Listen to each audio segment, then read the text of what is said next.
बात निकाय की हार पर हो चुकी समीक्षा, अब ग्राउंड पर होगी ब्लू आर्मी की परीक्षा।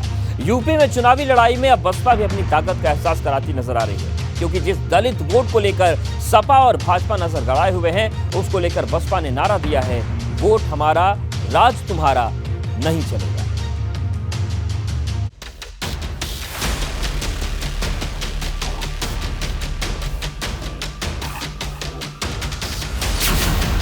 बसपा ने भरी हुंकार, 24 में दो हाथ करने के लिए तैयार।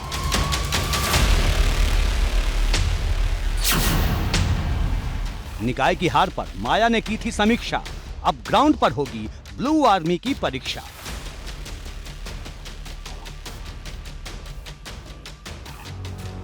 यूपी में अपनी खोई हुई सियासी जमीन हासिल करने की जद्दोजहद में लगी बसपा भी अब 24 की तैयारी में जी जान से जुटी है और वोट हमारा, राज तुम्हारा नहीं चलेगा, ये नारा देकर सियासी हलचल बढ़ा दी है। क्योंकि निकाय चुनाव में मिली हार के बाद जब बसपा सुप्रीमो मायावती ने समीक्षा की थी, तब पार्टी के पदाधिकारियों से गांव-गांव जाकर अपने कैडर वोटर को फिर से जोड़ने की बात कही थी और अब बसपा अपने नाराज वोटर को मनाने में जुट गई है। जो बहुजन समाज पार्टी माननीय बहन जी का निर्देश है कि गांव-गांव में जाना है और जो वोट हमारा, राज तुम्हारा नहीं चलेगा, इस बात को गांव-गांव में एक-एक मतदाता को समझाना है और बहुजन समाज पार्टी के संगठन को मजबूत करके बहुजन समाज पार्टी को जो हमारा 2024 का जो लोकसभा का चुनाव है उसकी तैयारी करें। दरअसल यूपी में इस वक्त हर किसी की नजर 21% दलित वोट पर टिकी है, क्योंकि ये वो वोट बैंक है जो चुनाव की दशा और दिशा दोनों बदलने का दम रखता है। बसपा शुरू से ही इसे अपना वोट बैंक मानती रही है, लेकिन समाजवादी पार्टी की दलित मोर्चाबंदी ने बसपा की टेंशन बढ़ा दी है, क्योंकि निकाय चुनाव में सपा का पूरा फोकस दलित वोट पर ही रहा। इस वजह से बसपा अलीगढ़ और मेरठ की वो सीटें हार गई जिन पर उसका कब्जा था। वहीं 2022 के विधानसभा चुनाव में दलितों का वोट बड़ी संख्या में भाजपा को मिला। इससे उसकी झोली तो भर गई, लेकिन बसपा की झोली खाली रह गई।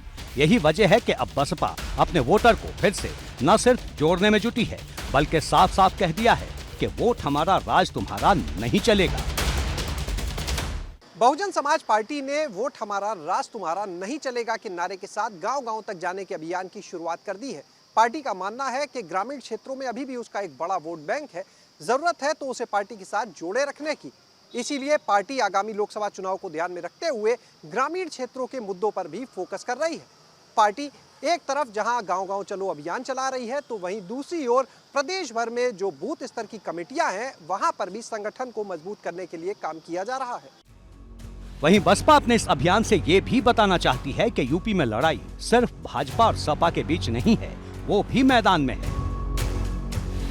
बसपा के पास अब कुछ नहीं बचा है। बसपा की नीतियों से, बसपा की नीयत से, बसपा के नेताओं की नीयत से जनता विमुख हो चुकी है, उनके साथ में है।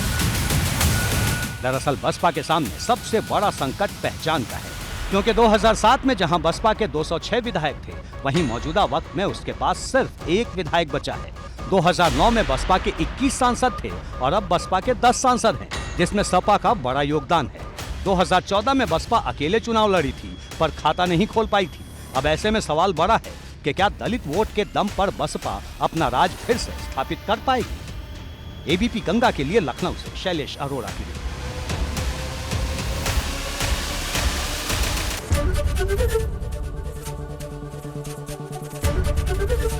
एबीपी गंगा, खबर आपकी, जुबान आपकी।